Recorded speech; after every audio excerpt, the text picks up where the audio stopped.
Assalamualaikum warahmatullahi wabarakatuh. Hello everyone, let me introduce myself. My name is Izra Aulia from the PIE Semester 11 Study Program. Di sini saya akan menjelaskan sedikit tentang explanation text. Definisi explanation text adalah explanation is a text which tell process relating performing of natural, social, scientific, and natural phenomena. Adapun tujuan dari explanation text adalah to explain the process involved in the formation or working of natural, of social, cultural phenomena.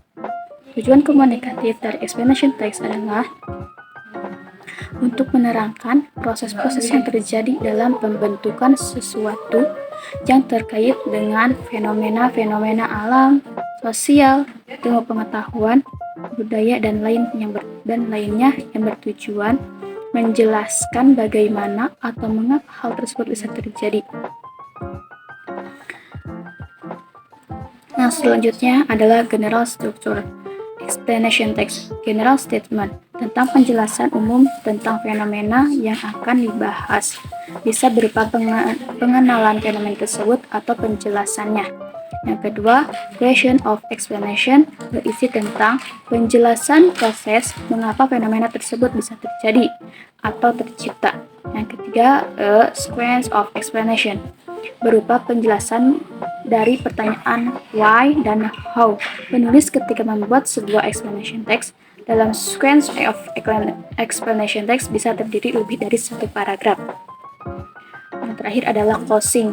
Closing sendiri sebenarnya tidak tercantum dalam generistik struktur dari explanation text, tetapi kebanyakan orang beranggap bahwa paragraf terakhir dari sebuah explanation text adalah closing, padahal itu merupakan bagian dari sequence of explanation yang berisi tentang langkah-langkah akhir yang dijelaskan pada bagian sequence of explanation.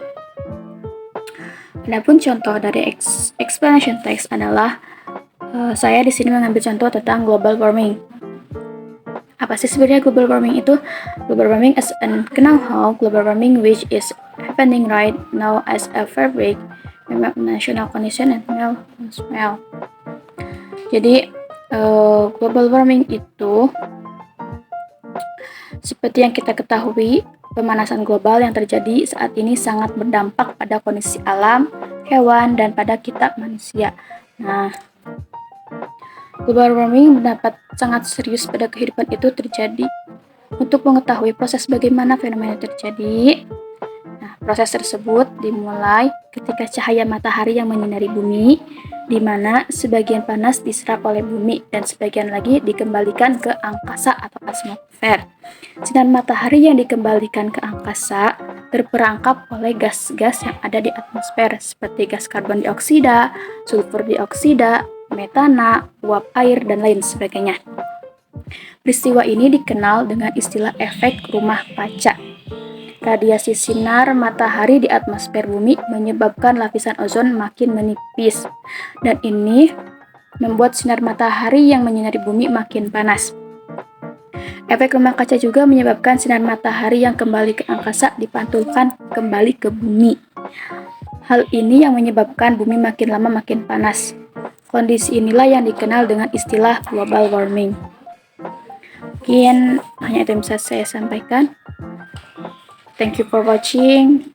Assalamualaikum warahmatullahi wabarakatuh.